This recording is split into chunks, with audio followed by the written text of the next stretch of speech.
So now I'm excited to welcome two speakers talking about ways to leverage clean energy assets with a focus on from home to grid. First, please help me welcome Weldon Kennedy from Copper. We are so pleased to announce Copper recently joined Lacey's Market Access Program and has helped us save Lacey community partner Esperanza Community Housing approximately $800,000 in avoided electrical upgrades by deploying 33 Copper battery-equipped induction cook stoves. Welcome, Weldon.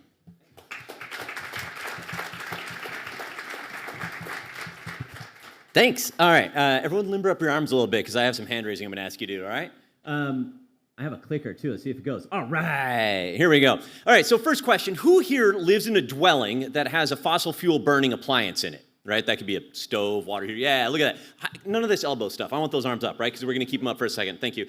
Okay, who here, and keep them up if you do not yet have a plan for getting rid of those fossil fuel burning devices. Keep that hand up, right? I've got really good news. You all now have a very clear action that you can take to improve the community health, your family's health, and to take action on climate change. Just start making a plan to get rid of those, right?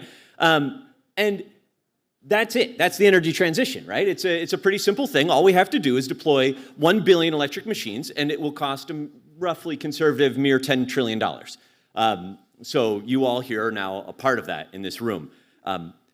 That's actually hard. That's a very big project that we're all undertaking. And that is why so many hands, even in this room, were still raised. Because we don't have these plans because it is a big, hard thing to deploy all these electrical machines and retire all those fossil fuel burning ones. And one of the reasons why it's very hard is we're working against old infrastructure.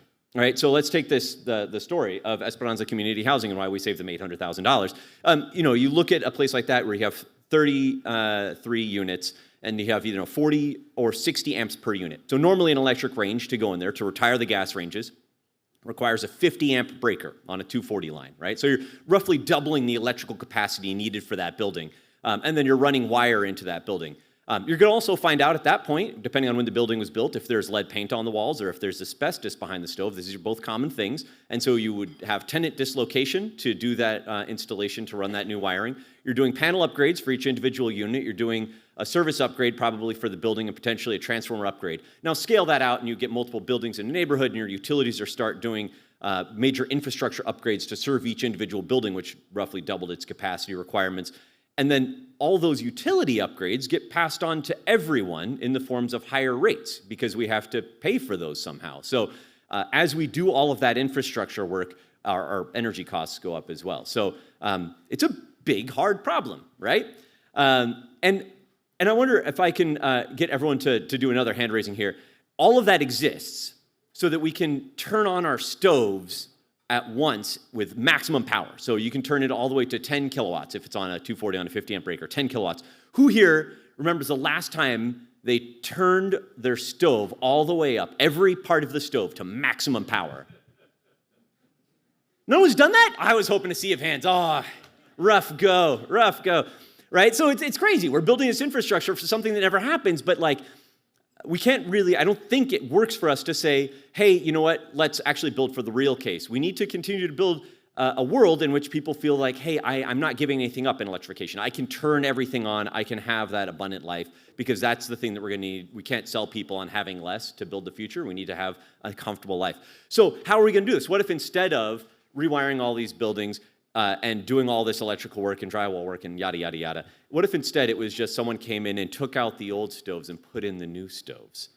And then what if instead of having to do the utility to all those upgrades, what if instead the appliance was then persistently helping the utility keep energy costs low? And here's the punchline. That's what we do. So we're Copper. That's Charlie. Charlie is a battery-equipped 30-inch induction range, plugs into one 20-volt outlet. We are an energy company. We deploy these appliances with energy storage. And you know that old choose two thing? You can't have three? Well, you can. We make electrification faster, because we can make the process of getting an old stove in and out just a couple minutes. We make it cheaper. We save $800,000, and we make it better. You get a world-class appliance. Charlie was America's Test Kitchen, loves it. The New York Times Wirecutter describes it as the holy grail of induction cooking. If you want to look up their review, it's a good stove. It's very nice. And so you go from a mediocre cooking performance with gas to the most powerful, most precise way to cook. And in the end, you save a bunch of money doing it as the building, and the utilities see this major opportunity where instead of having a potential 10 kilowatt load that they're planning for, they're instead building for a 1.2 kilowatt load because it plugs into a normal wall outlet. It plugs into that normal wall outlet, charges up the battery, and then the battery is a reservoir of power. So you still get that 10 kilowatt cooking experience. You can turn everything on all at once because you're using the battery power for those excursions, for those high power excursions. And go click. You end up with this great experience in home. People love to make the switch. Because we're using DC power, it's the quietest induction cooktop on the market. Because we're using digital controls for the oven, it's the fastest preheating, so it preheats in roughly half the time of a very high-end one that you'd pay tens of thousands of dollars for. And then we did a very intentional focus on design because the future has to be beautiful if people are going to buy it. And so we wanted a design that felt like it's going to be timeless, and people are going to enjoy it for decades to come. And again, it plugged into a normal 120-volt outlet. So this installation, Esperanza, one of our installation partners comes in, they take out the gas stoves, they put in the new range, they plug it in, they demonstrate to the resident how it works, and they're done, right? We have done, Esperanza, we did a kind of staggered installation, but we have done 30-unit buildings in a day, right? Full electrification in a day. And then once they're installed, we are an energy company, it provides a persistent service to the grid. And so it is constantly shifting and spreading out the load of cooking throughout the day. So here in California, that means it charges in the middle of the day. If you're in New York, they charge in the middle of the night, right? That's when they have some base hydro on the grid there. This ability to spread out the load and make it easy for a building to avoid peaks is one of the reasons why New York City Housing Authority, NYCHA, has ordered 10,000 of our ranges. Because they see this opportunity to avoid giant spikes in demand, and they know that the only way they're going to electrify their buildings is if they spread out that load and use the existing service that they have right now. And so we are providing that service both to individual buildings and then to the grid. Last summer, we did our first pilot of this here in California, providing services to the grid, monetizing that as a virtual power plant, for which Fast Company recognized us as one of the most innovative companies in the world during that year. So a lot of fun. We are now deploying this at scale. We have more than 1,000 of these in homes, including an affordable multifamily, and looking forward to deploying tens of thousands more in the years to come.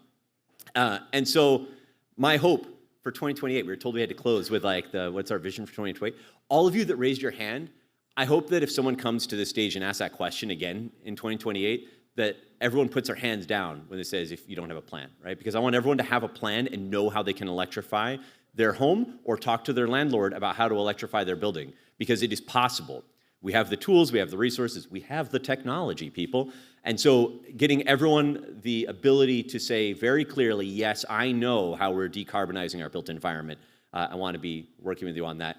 Want to be working with utilities, of course, on those grid services. And then, of course, hopefully by 2028, there are many more than just us offering these appliances, and we look forward to licensing our technology into those other OEMs. So you have many choices of battery-equipped appliances come 2028, so those plans look diversified and robust.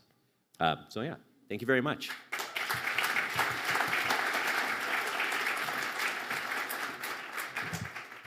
Fantastic, Weldon. Yes, here is to having plans to electrify our homes, and welcome to you and Copper to our Lacey family.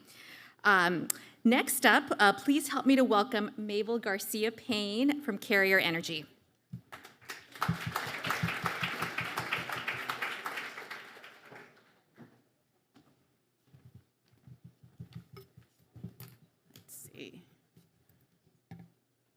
Good morning, everyone. Nice, beautiful Lacey community. Thank you so much for coming out. As was mentioned, my name is Mabell Garcia Paine. I'm the West Coast Business Development and Sales Leader for Carrier Energy. Carrier Energy may sound familiar, but Carrier Energy is a startup within Carrier Corporation. And I'm super excited to be here today. As part of the theme of innovation, I'm going to give you a sneak peek on a technology that we are on the final stages of commercialization with a launch of March 2026, very much in keeping with the same sort of technology like Weldon had described.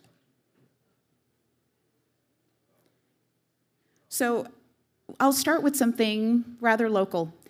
As a native Angelino growing up here, Silver Lake specifically, for those of you who know LA, I've seen the city step up and shine when we're pushing the boundaries of what's possible. Heading towards 2028, you can start to see that spirit reawaken, and truly there's no better place than LA to serve as a proving ground of what's possible. Call me a little biased, but I think we have so much to work with. We have a large population density, we have diversity in customers, in building types, in climate zones.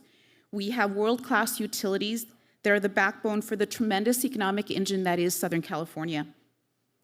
And I believe that with LA in the spotlight of the Olympics, we can serve as the storyteller of the US's clean energy transition, serving as the place to test and prove innovation. And when you look at the moment we're in right now, all eyes will be focusing on us, and the opportunity becomes clear. And yet, the context of there are many areas that we need to work on is super clear. For those of us in the energy industry, we all know that after years of flat demand is rising so quickly that most grids cannot expand fast enough to meet what's coming.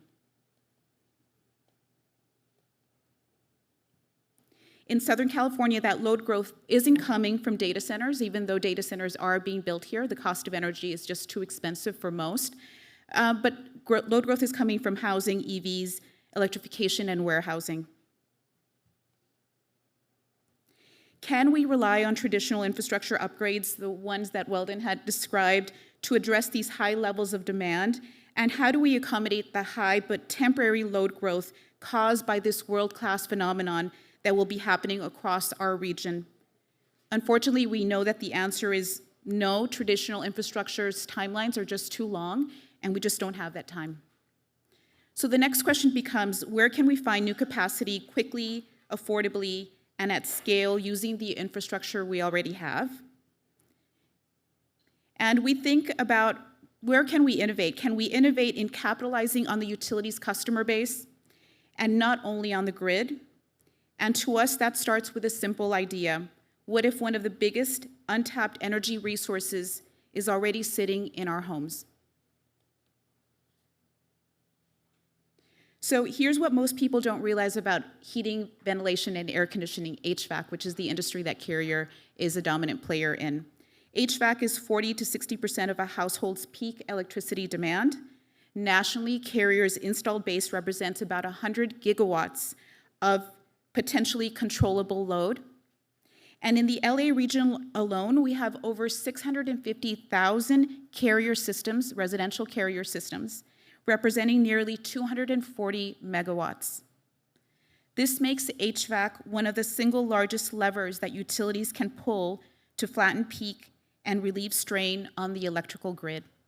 And as you can see by the slide, in sheer mass, 100 gigawatts is between the amount of available energy between solar and nuclear.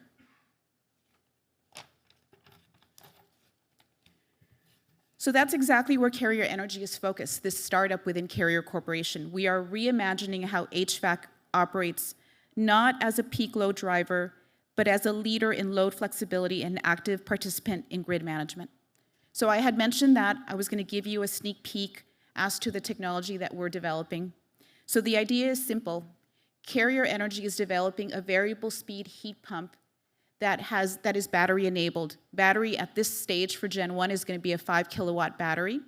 And the main focus is that together they can shift the largest load in a home off grid during peak hours, approximately 1 to 4 hours, without affecting occupant comfort. So think about during the summer, instead of pulling energy from the grid during when you need air conditioner the most, the battery kicks on instead, relieving that grid constraint and possibly avoiding blackouts, especially as you look at our market share in the community and all these little batteries working together being grid interactive to address utility grid needs. So this breakthrough, what will it result in, or what can you expect from it? First of all, because it's such a small battery and there is no energy that is going to go back to the utility, there is no requirement for interconnection. Also, in the majority of home cases, there is no panel upgrade that's going to be needed. The business plan behind the offering of the technology is that the battery will be offered to the customer at no cost. So they buy the variable speed heat pump and they then get offered a battery at no cost if they enroll in a VPP program that Carrier Energy would have already organized prior with the local utility. And installation happens through trusted local Carrier dealers with a process optimized for speed, scale, and safety. Right now, we are 3/4 of the way on a field trial. There are 50 homes across the country that have this technology in their home. We have EPRI as a third-party validator, a leader in our industry, verifying that the data that we are collecting is verifiable and true. So these systems are already demonstrating meaningful peak reduction, demand response capability, and the ability to smoothly and safely install the battery by a technician that has some training on our end beforehand, but nevertheless can easily adapt what they've learned to be able to install that battery safely. These systems are, and at the heart of all of this is this idea that one home doesn't change the grid, but a fleet of tens of thousands of millions absolutely does. So this is more slides that provide more detail on the technology. And then we move on to why this matters. The technology was developed specifically to support grid operations, so the utility being the primary beneficiary of the technology. So let the utility use these small batteries behind the meter to support this grid interactiveness between distributed energy resources on the customer side and also what their grid needs are. This fleet of heat pump plus batteries becomes distributed dispatchable assets that respond in real time to grid conditions, helping to reduce congestion, support renewable integration, so especially homes that have solar energy, excess solar energy, they can then store and charge up the battery without having to send the excess solar generation back to the utility.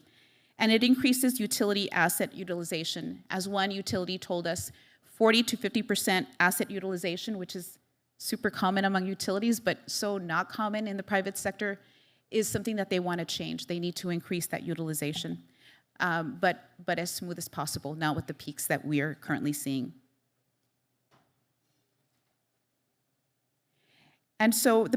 And ultimately, the battery, which is going to be attached to the heat pump, is on the customer side. So customers must have value.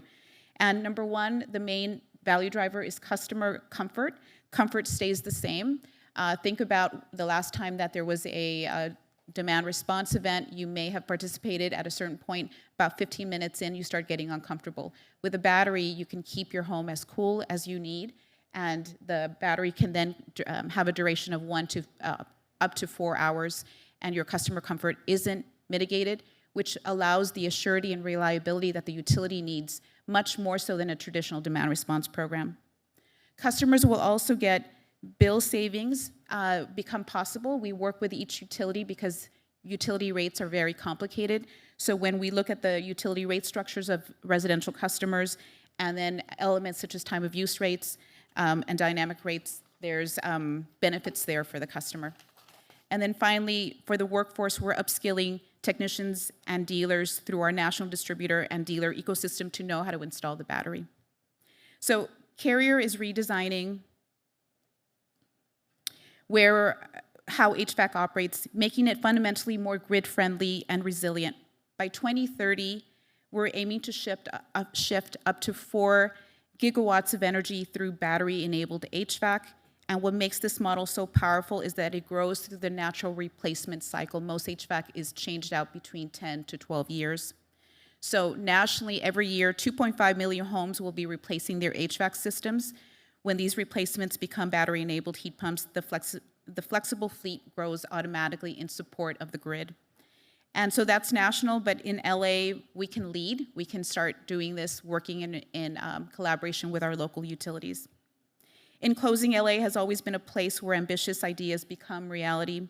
As someone who grew up here and has spent my career working in clean energy, I believe the next breakthrough will not come from building more power plants, but from millions of small decisions made inside our home.